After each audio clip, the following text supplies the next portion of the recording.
This conference will now be recorded. All right. Well, welcome everybody to our January Clubhouse chat. We're going to talk about the power of mats. This one we're really leaning toward. We want to try to make this much more open discussion instead of the ones where we've had a lot of them where we've just been spewing information to you. And so we want to return this one more to a chat conversation type thing. First, let's go through. There you go. Let's go through and do some interaction. Okay, so just a moment. Let me get control of this little presentation. That might be asking a lot of me. One more. One more. All right. Let's see if it'll just be still. Okay. Want to come up here? So let's go through and let's see who's here. Maybe tell a little bit about yourself. So I'll get started and then maybe, let's see, I'll try to just go through. I'll just call for people as I see them on my little screen over here. My name is Chris Rader. I'm in the Indianapolis area. And I've got had two dogs that have competed in Treibball. Kaylee's now passed, and I forgot his name. Holy cow, Mickey. He's got 4 years. I don't know my dog's name. He's got 4 years. No reflection on me, whatever. I'm a competitor and an instructor. I've got classes. I've done NATE and World Treibball League. Those are the only two. I've checked out ATA quite a bit, but I've never gone ahead and competed there. And then, of course, I got a little puppy who's coming along, and he's just learning about mats right now. So he's early in the game. See, that's why the new dog is push the old dog out. So that's who I am, and I'm currently the secretary of NATE. Been there for 3 years, starting on my 4th. And so with that, I'm going to go. We got Margaret here. So let Margaret. Hey, I'm Margaret. I've been recently voted to the board. Very happy to be able to participate in that. I've got 3 dogs. One's retired, Duncan. I've got Finn and Marty. Finn's been playing Treibball for about 3 years now, and Marty's just starting his career, but he thinks it's a great way to play. Super. And you're doing NATE and World Treibball League? Yes, doing NATE and World Treibball League and agility when we can find a trial that's open. So you're not doing that much. No. All right. And then I see Susan Brogan's here. I don't know if she's here where she can talk. There she There is. she goes. There she is. I'm here. I don't know if you can hear me or not. Okay. I'm in Front Royal, Virginia, and I'm a member of NATE. I'm also on the board. This is for a second term. I've not actually titled a dog yet. I have the skill certifications on 2 of my dogs. One of them has passed on, and the other one is now very elderly. So I have 2 younger Aussies that I hope to bring along. So, Super. but I do a lot of other sports, freestyle and rally, obedience, agility, et cetera, et cetera. Yeah. Susan's our vice president this year. She was our president for the past 2 years, and she's also works as one of our judges. So busy. And then I see Suzanne Crosby. Hi, yeah. There she is. Suzanne Crosby, I'm in Indianapolis also. She wrote me into the sport. I don't know when you started the classes, but I was in Liza. Hey, come on. She's still doing Treibball in NATE and the World Treibball League. And then I have a younger girl, Alex, and she just. Okay. And then I see Sandy White. Yes, I'm Sandy. I'm in Central Indiana with Chris and Margaret. I have 2 Shelties, one older girl, veteran, who got her both advanced titles this past fall, And then I've got a 10-month-old puppy who's coming along quite nicely. We do both Nate and World Treibball League and some agility. And I'm your newly minted skills certification coordinator for Nate. Super. Welcome aboard. All Thank you. right. And then got Marianne Eustace.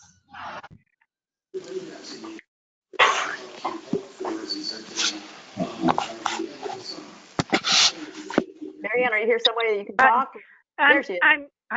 Can you hear me? Yes, now we can. Oh, okay. I'm on a phone as well as a computer. Gotcha. Okay. So I'm Marianne Eustace. I have 2 poodles, a veteran who just finished his master or expert, and has started the bowls in order. And I have a younger one who is getting ready for his novice. And besides that, we're really doing scent work, and we were pretty involved in barn hunt, and we do a bunch of things beyond Treibball. Yeah. And Marianne also sits on our training committee. Yes. You do a lot to help there. And then we have Eric. Yes, that would be me. Hi, my name's Eric Sanford. I am the current president of NATE. I have a border collie who's titled in both games, both balls in order and standard, amongst many other things. We do actual sheep herding, we do agility, we do everything because we're a glutton for training. Good job. Good. Yep. And I also, I'm in Seattle, Washington, and I've been instructing Treibball for probably about 3.5 years now. So, yeah. Hi, all. Excellent. Yeah. I see we got Lorraine here. Hi, I'm Lorraine. My dog is Ella. She's almost 4. And I think we've been doing Treibball for almost 3 years, I guess. We started when she was 1. I don't remember. We have done NATE skills titles, and we've actually managed to get like 2 sunny Saturdays in a row. So I think I just filmed her novice title stuff. Super. Because winter in Pacific Northwest. I'm in Portland, and also she's a trick dog. She's got her AKC performer and her Do More With Your Dog expert trick dog titles. That was our COVID project. And I'm also the president of the Cascadia Treibball Club. Super. Excellent. And then we have Barb Saul.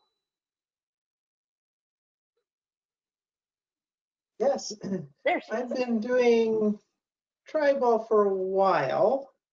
I have gotten a couple of titles in ATA, or American Treibball Association, with my Sheltie Augie, who is now 13, when they were hosting live trials in Denver. And my other elderly collie is passed, so we haven't done. I've done a little bit of foundation stuff in the house, but I live in Cheyenne, Wyoming, and the flipping wind blows all the time, and the balls end up in the corner of the yard. And so our primary activities lately have been nose work, where I compete and instruct. And then we're doing some trick dogs as well. But I have taught my new collie puppy to balance across a hamper, and I'm interested in the Matt's presentation today because I'd really like to know more about sending dogs out. I have a problem with that. Sure. You betcha. Sounds good. All right. And then we have Joanne, or is it Joan?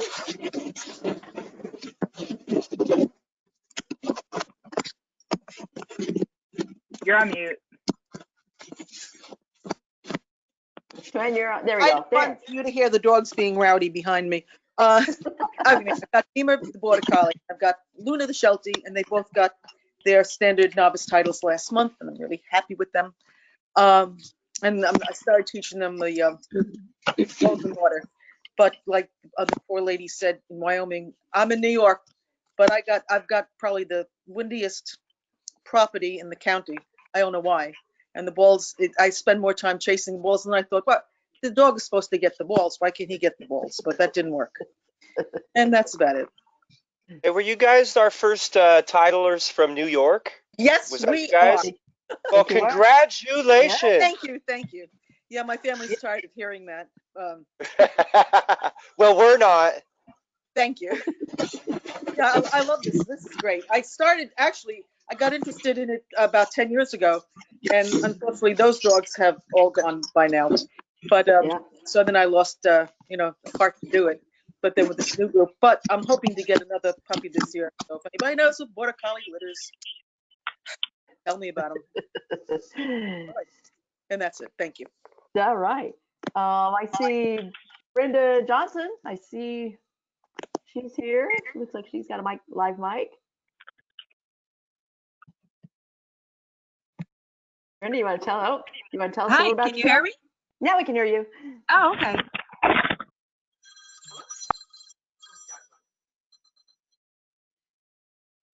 Brenda Johnson. I'm in the Indianapolis, Indiana area, and I practice with Chris and Margaret.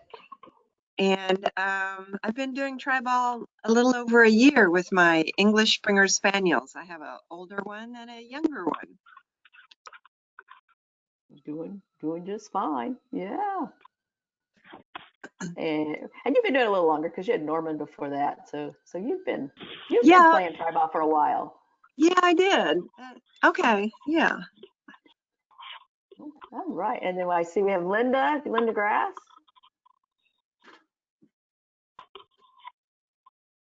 Your mic, Linda. You're muted, Linda. You're right, I was muted. I'm Linda Grass, and I live in Lake Bay, which is on the Key Peninsula in Washington, and I train with Lisa Triggs with my 6-year-old Sheltie Quinn. Super. We got Sue. Sue's muted at the moment. Hold on, I'm coming. There she is. Making dinner. I'm Sue Teichel. I train with Chris and Brenda and Margaret and Suzanne and everybody here in Indy. I have 3 cattle dogs because 1 and 2 of them wasn't enough, so we needed 3.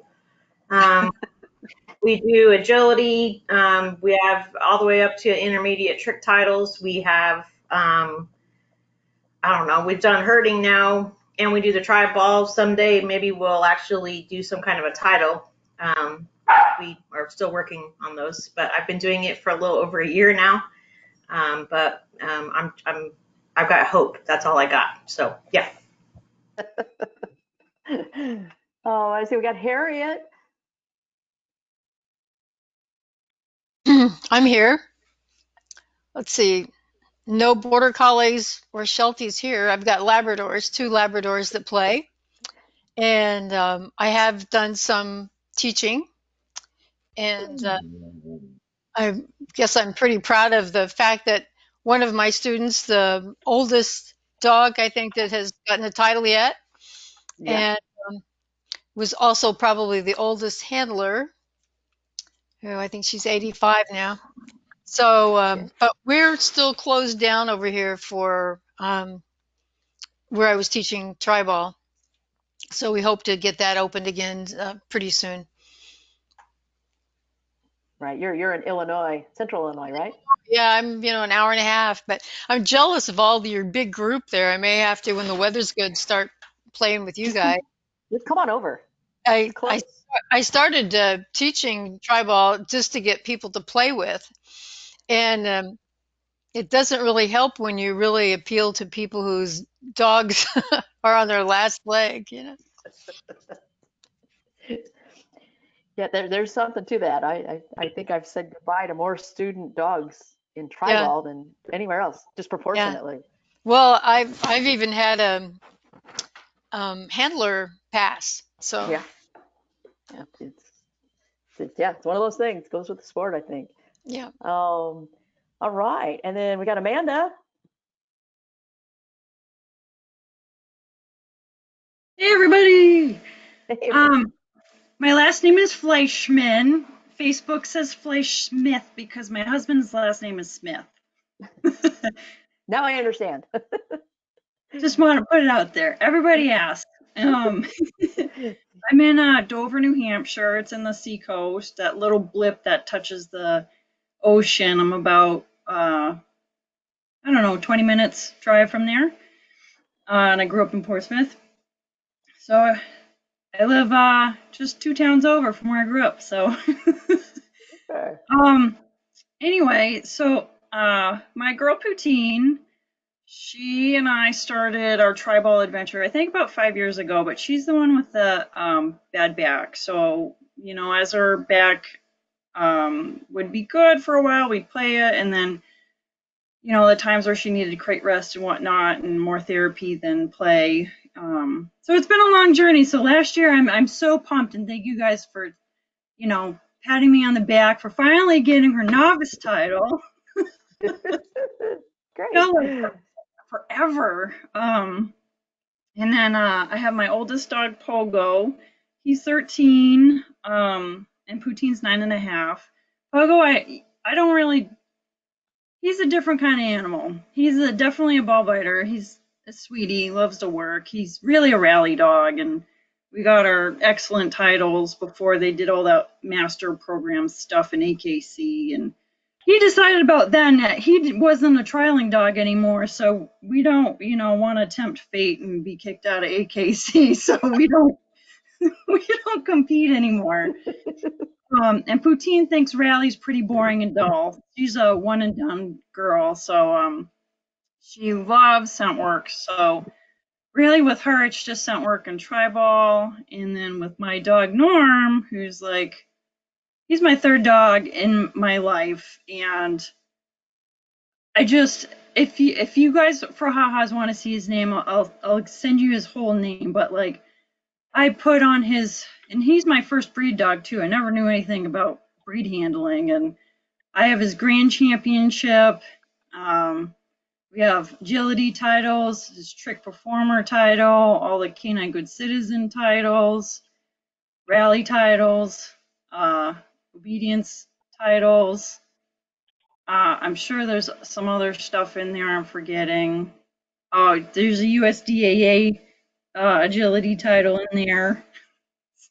It's like it's not. I wouldn't say I'm a training junkie. I really enjoy being active, and I love the I love learning, and how dogs learn has been really cool. So I did start teaching Treibball, I think about 3 years ago, and then last summer when everything shut down around here, a few friends of mine, kind of similar story, I wanted more people to play with, and I started saying, hey, well, I don't mind trying to teach you guys the basics online. So I teach foundation classes which focus around our innate skill certificates, which I think are super amazing for people to start, you know, dipping their toes into the sport before they try to tackle the whole game. So I just started a new class with 2 new people last week, actually. So they're pretty pumped, but both of them, one of them lives like an hour away and another one lives, I don't know, probably like 20 minutes away, but maybe someday we'll all get together to play. We can only hope. We're hoping. We're hoping it all turns around. Yeah. All right. And then we have Michael. I see his sign come in. Hello. Hi. I'm Mike. I have the distinction of getting Eric started in Treibball. That's And now he's president. Thanks, yeah, Mike. Way to go, Mike. We appreciate that. That's a good trade. I don't have any titles on my dogs, but I've been doing Treibball for quite some time. You can hear him in the background over here. Mostly we just play around. My daughter, on the other hand, has videoed her novice, but she has not sent it yet. I don't know why. So I'm trying to get on her to do that. Super. I saw she just signed up. Yeah. So I have 2 collies. Unfortunately, I just recently lost a whole bunch of dogs due to old age. So, but I have a rough collie and a smooth collie. They both do Treibball. My rough collie has titles in 10 different agility organizations, and he does, I don't know, everything you think a a dog could do. He does tricks and rally and obedience and herding and carting and Treibball and barn hunt, whatever. Whatever you want, we're going to do it. And we got a lot of well-rounded dogs here. Sounds what it sounds like. Yeah, and I recently started teaching Treibball classes because I wanted to improve the skill of my dogs. So. Yep, I get that. There's not a whole lot of classes around us. So I live in Washington with Eric. Okay, all right. So we have Eric's pretty wide representation. So. Awesome. All right, well, welcome everybody. We'll go ahead and get started. Like I say, we're really hoping this will be an open conversation for everybody. A lot of sharing to happen here. To get us kicked off, I thought one of the first things we can maybe talk about when we talk about the power of mats, what are things that people use the mats to train?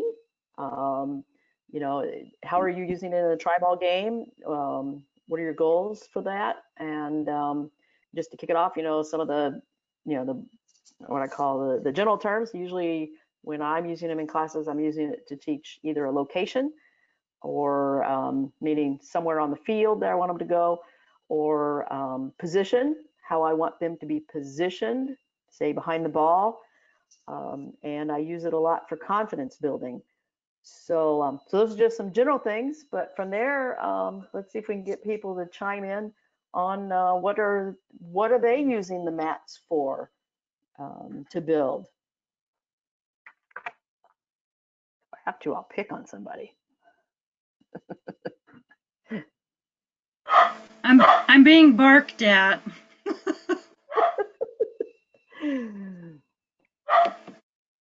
So I'll pick on you, Eric. Do you use mats at all? Absolutely. We use mats, we use climbs.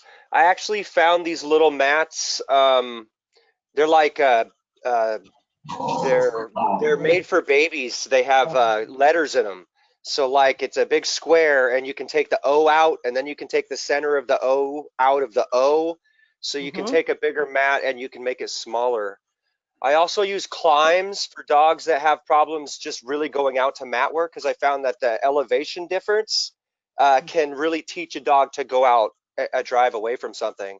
And always we start with mat work. I mean, mat work is one of our 3 basic tools to teach Treibball, and then slowly incorporate swinging around, lining up with the mat behind it.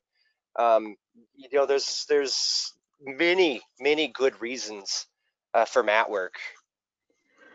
So like especially like so like it sounds like you're talking, you know, like location where, you know, whether it's point ball or lining up behind balls, and teaching them to go out wide when it really turns into that V formation, how to go out to the farthest point and line up behind that ball.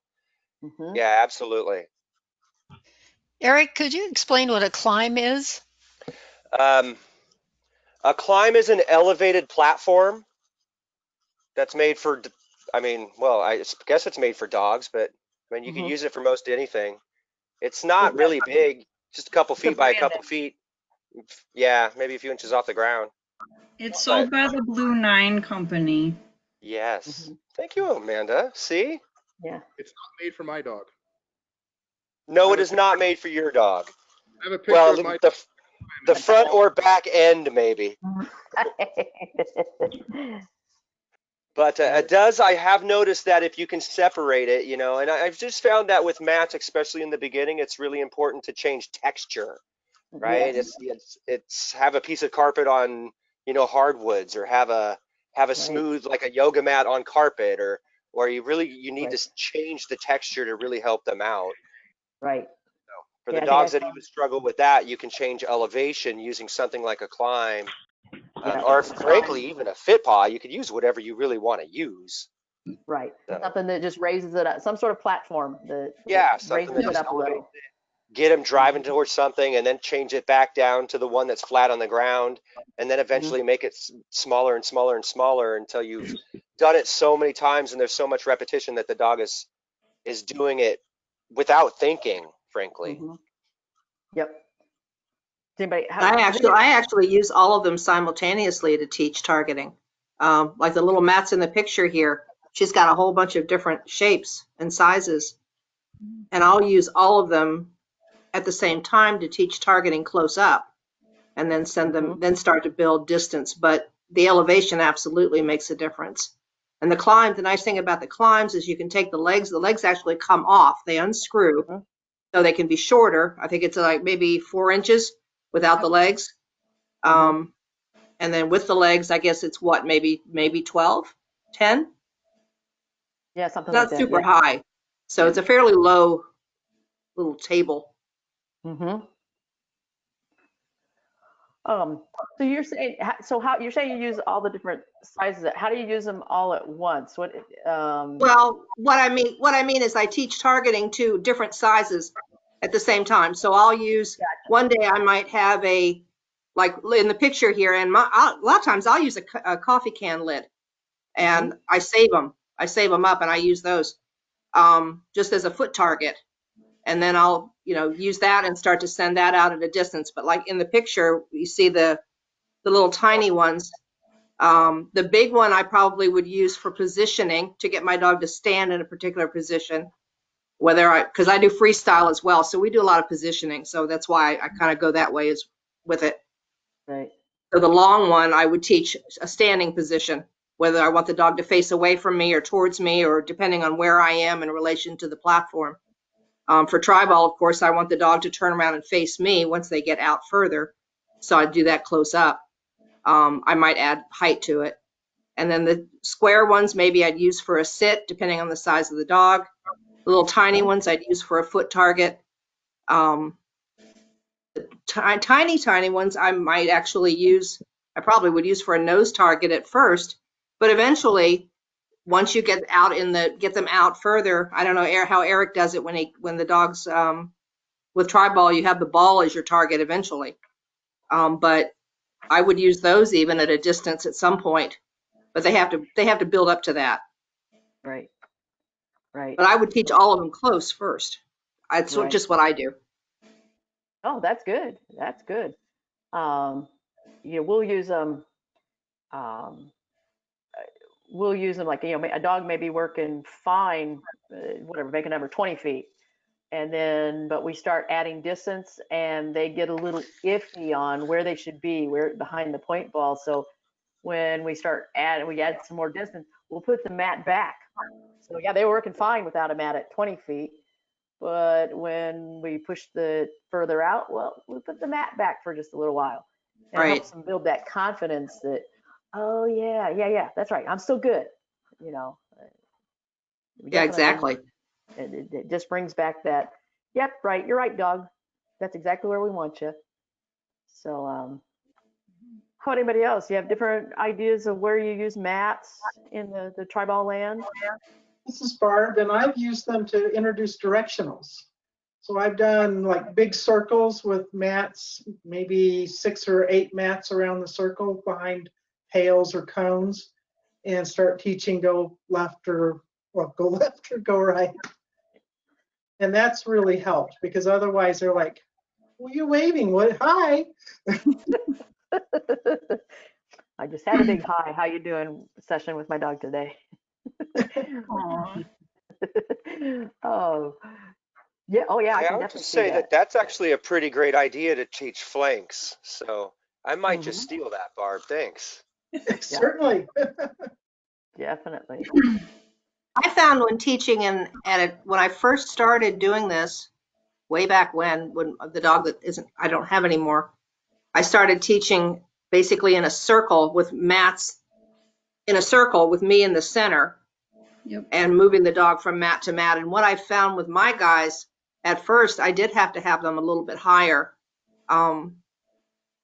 Even though I was close up, it helped the dog catch on much quicker to move to that next mat if they were higher. So sometimes a little bit of elevation helps there too. I think it was Sandy, in the World Treibball League video, I believe. But I have like the little, they're kind of like climbs, except the legs don't remove on them. But they're like a little, they stay put. Because my biggest issue with the mats is every time they leave the mats, they fling them. And so then we spend half the time chasing the mats and putting them back to where they need to go because they Are you fling them talking all. about, are you talking about Cato boards, maybe? Yes, Security yes. boards. Mm. Yes. Yeah, those are nice. Yeah, very much. They stay put. But yeah, we have that problem too. The Aussies are good at flinging things. Yeah, corgis too. Yeah. And poodles. Yeah, pretty much when they take off, I went and I don't have them here in this picture. I took some mats and they were cut in pieces, but the rubber fatigue mats Yeah. that have holes for drainage. I cut those up and I actually glued those onto the bottom of a mat. So even out in the grass, it adds some weight, but also because there's drainage hole, it's not a solid sheet. There's some drainage, kind of anchors it down a little bit into the grass too, or mud, wherever we're playing at the moment. So I don't get quite as much flinging with those the ones I have like that. And they'll also work well if I'm playing on if I'm just doing some movement around on a smooth surface, adds a little traction. So try to reduce the flinging nature that happens in That's a good idea. I actually stake mine down. Yeah. What do you use to stake them down? Oh, like something you would use for a X pin. Oh yeah. A little stake that has a hook on it, so there's nothing sharp above the ground. You can just shove it down into the mat. Like tent stakes. Right. Yeah. There you go. That's a good idea. So And what Sammy else? fling too. Yeah. I don't think there's any that don't fling. Comes with the sport. Like Annie. I definitely use mats for the skills for direction. But we start off with one, and I like what I just told my students, that make it bigger so your dog has an more. I can't talk. I'm so tired today. They have a higher chance of success to hit their front paws on the mat, and then as soon as they understand the game, then start making it smaller. And then once they start getting that, when I have them add another mat, but we go back to the bigger ones, so they understand you hit this one, you get a cookie, or maybe you hit that one, but I want you to keep going. So now it's just building up that direction. But I really make sure for them that it's the front paws of the dog that counts, not so much the back end at first. So like later on, to get them to square up nicely, then have like in the picture with the double long one. I've taken those anti-fatigue mats and sliced them into 4, and you can still put them back together into 4 pieces when you're done. So those are really nice. It's kind of a 3-fer. You get the small, like 12 by 12, or the 12 by 24, or the 24 by 24. But I like that rubber kitchen mat idea because they definitely fling off. And when there is grass and not a drought in New Hampshire, I'm constantly tamping down them because the grass just like keeps it up, and they just like go all over the place. I've actually used them in the snow too. Well, we have no snow now either. We don't have any of that, but in the past, like in World Treibball League, when I've been out in the snow playing, I've used the mats, sort of the same, just to tamp down places behind the balls, so they had a place to land that wasn't so icy. So to give them a little traction. So I have one other use. I use them for drive and impulse control. So I always have a low platform or two down there where they have to wait when it's not their turn. And so they get sent to the platform. When they're finished, the other one gets called out, and it makes them very high value so that when I get to send them to it, I get a lot of drive and distance because they're so used to being sent to their little table. Yeah, using them as a station. Nice. Yep. A station, yeah. And it builds a great deal of drive in the dog who's having to wait his turn. Yep. And that's something I've just started to work on with my little guy and the middle one. We're very much working on that stationing idea to wait their turn. Very cool. It's tough. Yeah, let me tell you, it's tough to start. Okay, so does anybody else have any other uses that they're using their mats for around Treibball? All right, so some pros and cons. This might spark a few thoughts. You know, we all know there's some pros, you know. You give the dog clarity, a better chance that you'll get the correct behavior that you want, so they don't practice the incorrect behavior. Confidence building.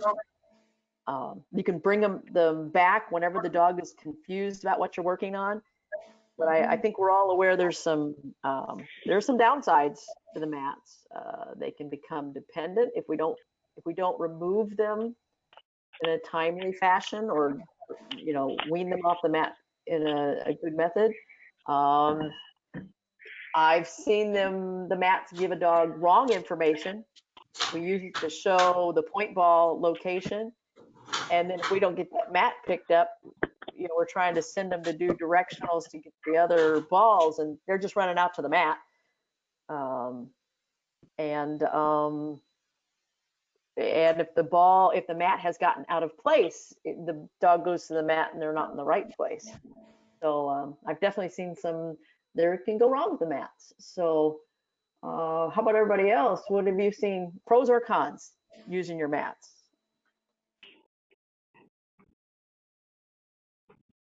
A good list.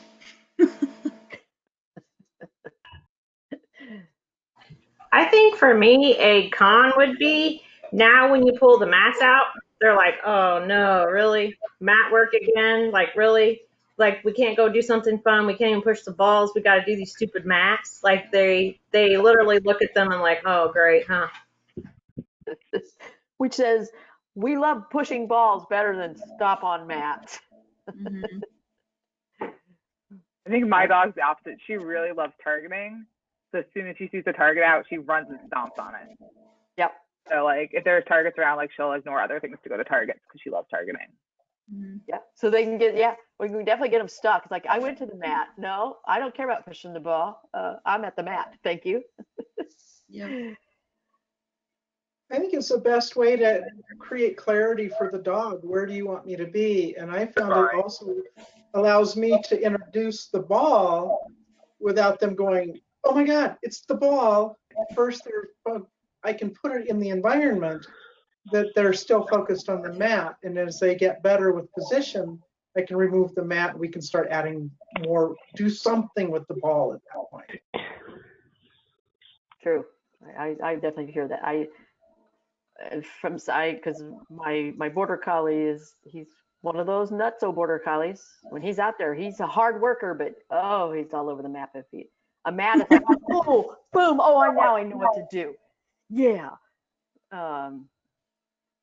When I'm trying to train something new, a mat can really help bring him down and focus instead of everywhere else where his brain is.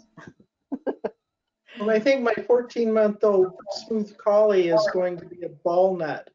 And so I think if I build a lot of value for the mat or the Cato board or the climb, it will help me to introduce the ball later on. I've been storing one on top of his crate because he's not really, he'll eat the house if I leave him out while I'm working. But he'll get his nose up through the wire crate and push it off the crate, and I come up and it's in another room, and how do you do that from your crate? Anybody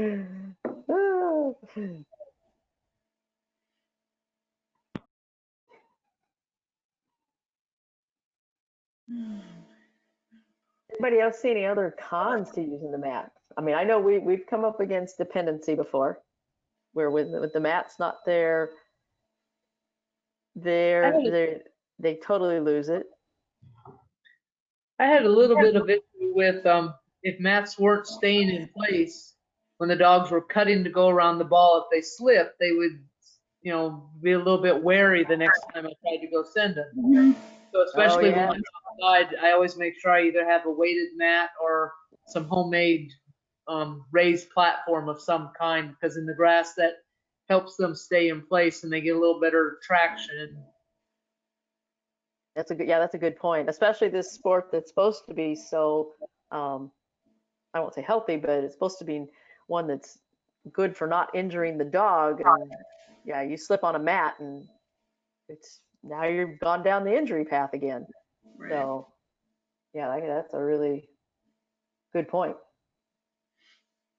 I think one of the cons is sometimes the transition from mat to no mat can be challenging for trainer and dog. Yeah, I agree. Mhm. Boy, I think it can be really hard to read that balance of when to remove and when to bring it back in. And I think a lot of people are hesitant to use mats because of that. It's very easy to misread that, how to do that. Yeah, for me, there's a lot of transition between a mat, a cone with squared edges, a 5-gallon bucket with round edges, a ball that's maybe sitting on a frisbee, and then a ball itself, and a lot of interchanging between all of those, so the dog Yep. doesn't really know what's going on as far as patterning. Yep, definitely. Yeah, keep it. It's very much a time of flexibility, and that can be scary if But usually we can recover from that, even if we do misread it. But yeah, a lot of flexibility there. And reading your dog, what's their confidence level? Are they clear? Are they confident? Or are they feeling unsure? It's something you have to be really careful with as you go through. They Quinn take just a lot of wrong turns, but we seem to recover okay. Mm-hmm. Yeah, I think I'm some curious. dogs. I'm curious for this group. If you have a series of mats in a line, like our current World Treibball League, how do people send their dogs when you have to designate which of the 3 mats, be it the nearest, the middle, or the distant one? I'm training my dog to always go towards the most distant one, and then by voice, I try to stop him when he's at the appropriate mat. But are there other ways of doing that? For those that Sandy's talking about, we have a challenge where 3 mats, if you think of it from handler position, you have 3 mats basically in a vertical line, say 10 feet apart, and teaching your dog to say go to the furthest one, basically run out as far as they can until they hear you say whatever, stop, mat, whatever your cue is.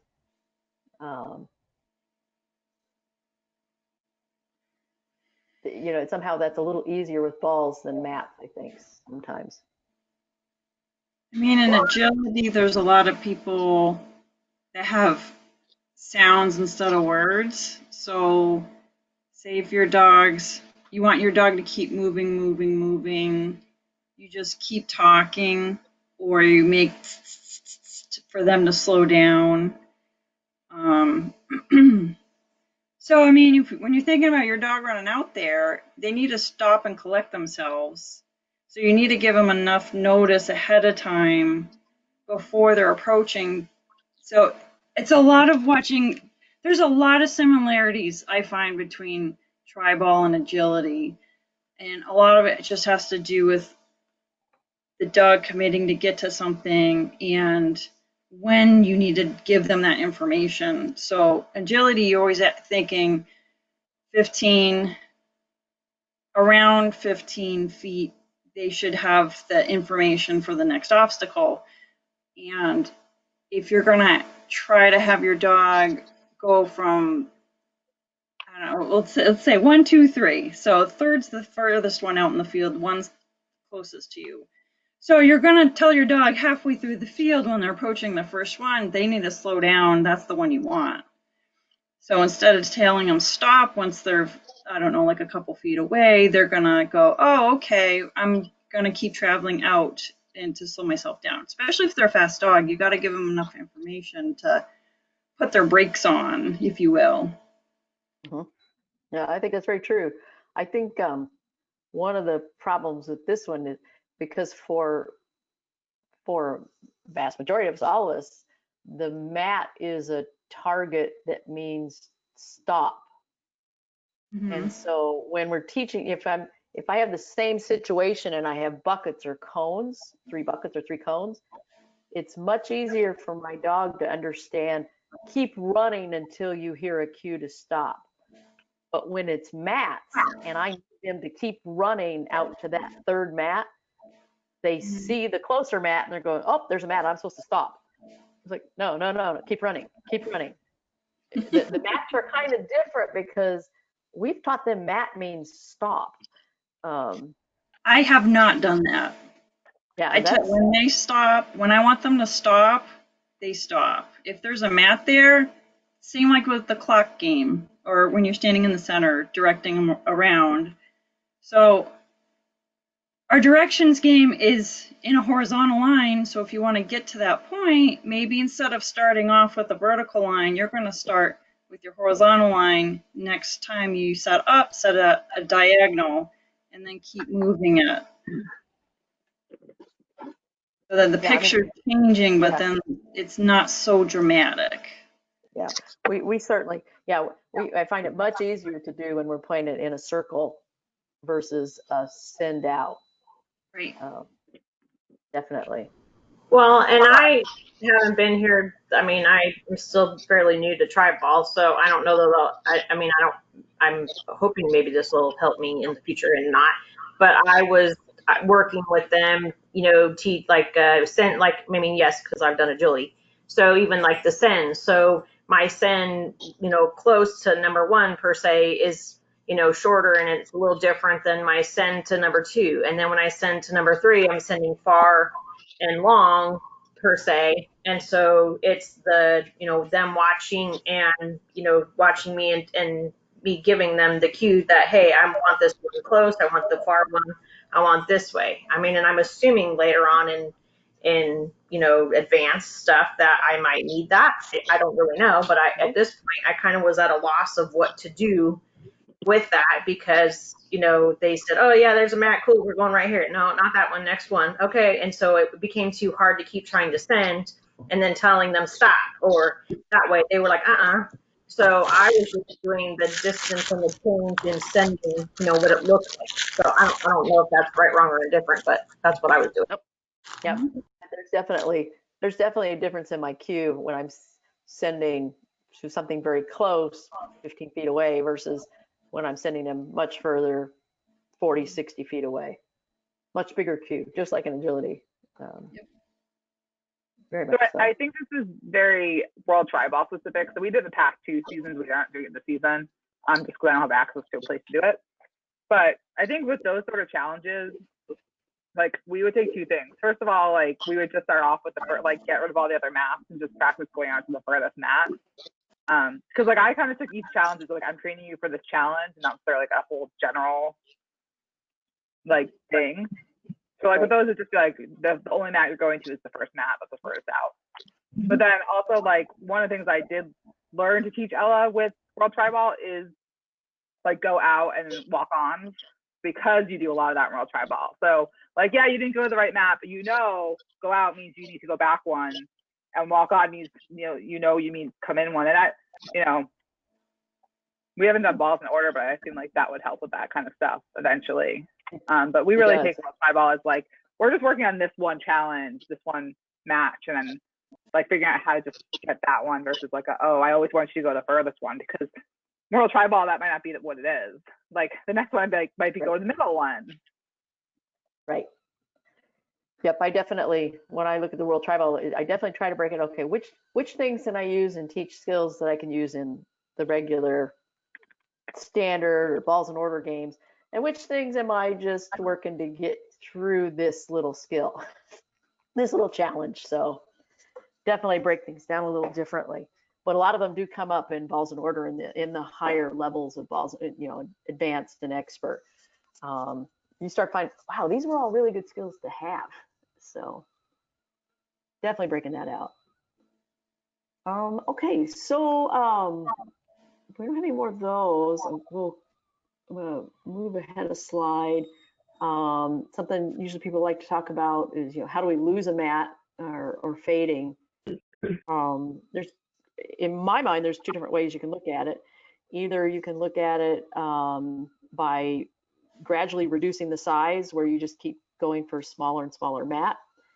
Or another way that I've done it is alternate having the mat or not having the mat. So at first I just, you know, out of a set of say 6 sends, I'll have 2 with it mat there and then 1 won't, and 2 more. So overall I build more and more where there's fewer and fewer that have the mat. And very much a rating of the dog. Is the dog confident enough? Can I do another one? Put the mat back before they get, you know, if they get too, if they look too unsure, or if they start missing their spot. So I basically fade it out by, you know, how often I have the mat present or not. I mean, that's kind of, in my mind, that's the 2 ways to go about it. I don't know if anybody has any other ideas how they go about fading, if they have preferences, how they prefer to go about it. Other ideas. I know people have tried quitting cold turkey, so to speak. Sometimes that works. Sometimes it doesn't.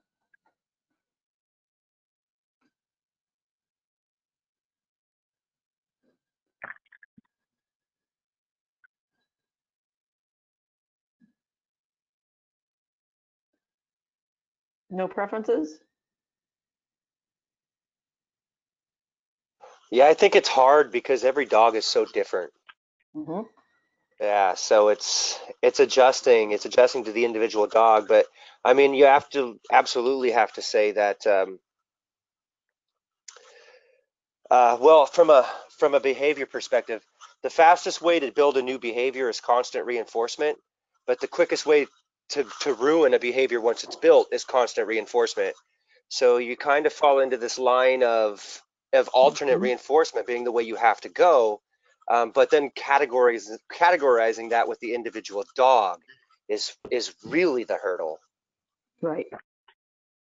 Right. I look at it with if I'm at a point, you know, I'm trying to get, if I'm like say trying to get rid of the mat, either way, if I'm shrinking the size of the mat or if I'm trying to vary when the mat's there and isn't there, you know, if the dog misses, whatever my point is, the dog misses the spot once, okay, I don't know what, but if the dog misses the spot twice, I'm stepping up back. I'm gonna go back, raise that mat back up, or put the mat back, get them back on track. Because by the 3rd time, if they miss 3 times, now we've practiced doing it wrong. And I don't ever want to practice doing things wrong. They don't need to get better at that. So kind of my rule of thumb, we missed twice and I'm stepping back and going, what happened? You got mail. You know, that's kind of funny, and I hit on something very much like that in kind of all aspects of my dog training, is that if they get it wrong 2 times in a row, you're asking too much, and if they get it right 3 times in a row, you're not asking for enough. And where do you kind of fall in those lines of asking for enough, but if you get too much, sliding back and always kind of staying within that operant zone? Right. Yeah, that's about where I've ended up too. Same sort of criteria of it's time to move on or it's time to step back, and staying within a very narrow window, and really kind of the goal of, can I, kind of my goal is, can I always keep the dog right and advanced the skills? And I won't always keep them right. It's kind of my goal. Can I keep them performing correctly?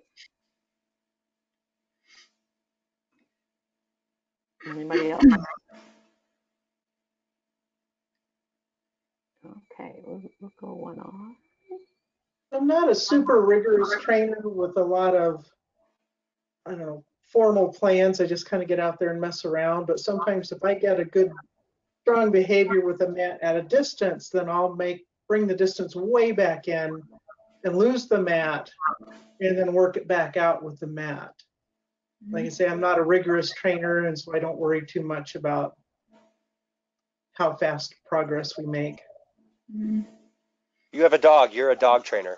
Yeah, that's what I was saying. Welcome If you to have the a club. dog, you're a dog trainer. You're in our club. I think more I'm a dog servant, but that's okay. Well, yeah, we might all fit that. No, but I think you're onto something, Barb, that we can get in trouble if we always make things harder. So, you know, if we're getting something really good, it's good to bring it back and do something easy and keep that variation. And that's the way that I'll reduce the size too, other than the fact that I do play with targeting with all different sizes close up. If I've got a larger mat out at a distance and the dog is doing great with it and I want to go and reduce the size, which is generally what I do, I'm going to bring the mat closer. That smaller mat is going to be closer at first, not putting it out where the big one was. Getting that behavior and then maybe getting that one out. That usually goes faster. You know, it's not like it's going to necessarily take you as long, depending on the dog. But as you reduce the size, you reduce the distance, and then you build distance again. Yeah, definitely. Definitely a good plan. So, basically, it's kind of what you're saying is when you make it a little harder, the skill a little harder, you might increase Back the off. net Yeah, size. back off on your criteria there. Yep. Yeah. Yep. That's what I was gonna say. Whenever we're introducing something new, I bring the mat back. I know I always bring something a little bit easier for them when something's becoming more difficult. So like when I'm adding more balls out into the field, maybe the closest one doesn't have a mat, but the further ones do. And then once they're good with that, you know, then we'll change the pattern because my dogs pattern very quickly. I go, no, the mat was here. This is what we do. I see it in nose work all the time. I'm like, oh my God. I'm like, no. Like, that's not the game. You're adorable and you're alerting, but you're just being adorable and alerting. You're not actually sourcing. Yep. Quit that patterning. Which actually is something I use a lot in World Treibball League. I use the patterning. Here, let's just learn the pattern. All right. So we have actually, I was going to open it up to open-ended fun chat for whatever subject, and then also ask if you had ideas for what you wanted to see in the future from our Clubhouse chats. But we have actually already done our hour. So maybe real quick, if anybody has any questions they'd like to ask of the group, or if you have suggestions for chats that you'd like to see in the future, let's go ahead and do that. But we're approaching the end of our little time. I have to hop off here in a second, but I have a question. What is World Treibball League? Oh, I guess that. So it is a annual thing run by Nancy Tanner out in Bozeman. I believe she's in Bozeman. And it runs from sometime in the fall to the spring. Usually she starts sometime in November. And something along every 2 to 3 weeks, it varies her format, but she will issue a challenge, and then you have a week or 2 weeks, depending on the schedule, to go out and accomplish that challenge, train your dog to do it, get a video and put it up, and then you get points for it. And there's usually roughly 10 challenges for a season. And you know, at the end of the season, whoever has the most points comes out ahead. It has varied. It's been going. This is its 11th year going on, and it is not. The challenges are not what we call the Treibball game, as you see in NATE or ATA. They're aspects of the game. It might be different directionals, smooth flowing, different patterns. But almost always you can find within it skills that are very useful to what I call the standard game. So it's a fun little training challenge to go through. No monetary And the other prizes. thing too is that there's 2 levels, right? There's usually at least 2 levels. There's like an easy level. Yeah. Like when we first started doing Treibball, I did the A level, and actually it made us way better. Like it improved our skills so much to have to like really work, because you have to like get the challenge and work on it in order to be able to film it. And it definitely like within like 3 or 4 months improved our skills a ton. Yeah. And then there's this the B incentive. level is crazy hard, and all these people in Europe do all this crazy shit. I'm like, oh my god, like, oh, let me send my dog out 500 feet. Right? They'll come back. Yeah, I think I've been doing World Treibball League for, I missed the first season, so I've been doing it for about 10 years. And it's just a matter of, there's a lot of skill sets that come out of it. And it's fun. And there's that, you have that incentive to do it because you have to post a video of your dog doing it if you want to get the points. So. And you paid the money, so. Yeah, like, you paid the money. I gotta do this. Yeah. Find out about it. Yeah. So so there's another league. So the European people, I can't remember what's the name of the thing they're doing. So a lot of people from World Treibball that are the Europeans have their own thing going this year that's really similar, and they're doing like free challenges. Like it's free, and they're having these challenges. I can't remember what it's called though. It's really similar. I have to look it up. Yeah, I didn't actually participate in it this year, but I'll have to look it up. There's a European league that I think Nancy was very late starting the league this year, and so the Europeans started the league. But definitely World Treibball League and the European League. There's people from all over the world. I think this year it was something like, I don't remember, were there 11 countries represented in the league. So it's really cool seeing people from all over the world with their different challenges. So definitely fun. I will, I'll see if I can find to find the World Treibball League, you just look up, it's worldtreiballleague.com to find it. I found it on Facebook. I never found like a real website for them. Yeah, she has actually a website, and she has left Facebook, so the Facebook link isn't any good anymore. Yeah, so yeah, you can go to her website, worldtreiballleague.com, and you can find about it there. And I'll see if I can find the European link too. I'm signed up to get notices, but haven't done it. And paid. I think I have the link, Chris. Okay, cool. Yeah, if you could send it to me, I'll get it posted to everybody. It's treibball-open.online. There we go. I knew it was something kind of simple. What was it again?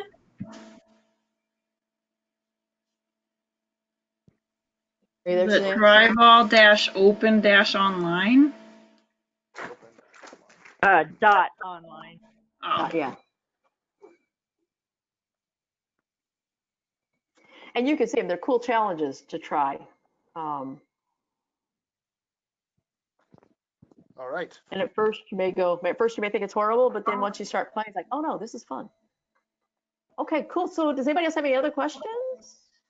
No, what about like you were asked about suggestions for next Clubhouse chat. What about what if we focused on small space? Oh, yeah. It looks like Treibball, And it sounds like Treibball, but it's not Treibball. Small space skill practice. Yes, just like I have short dogs. When I take my table legs away, I can do directionals behind my table legs. That's fun. So maybe just small space training ideas. Yeah, I think that would be cool. There's so many people that don't have access to a training facility or maybe yard that are looking for what can I do in my house or in my apartment. Right. That's a cool idea.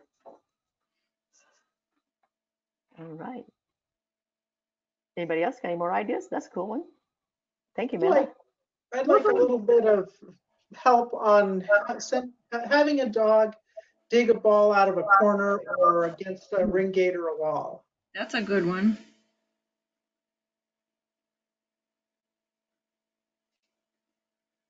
Okay. And I will tell you, I don't know if you've seen, I did put a video up on our, so first, does everybody know that Nate has a YouTube channel? There's one. I don't think I did. Yeah, so there is, huh? Say what?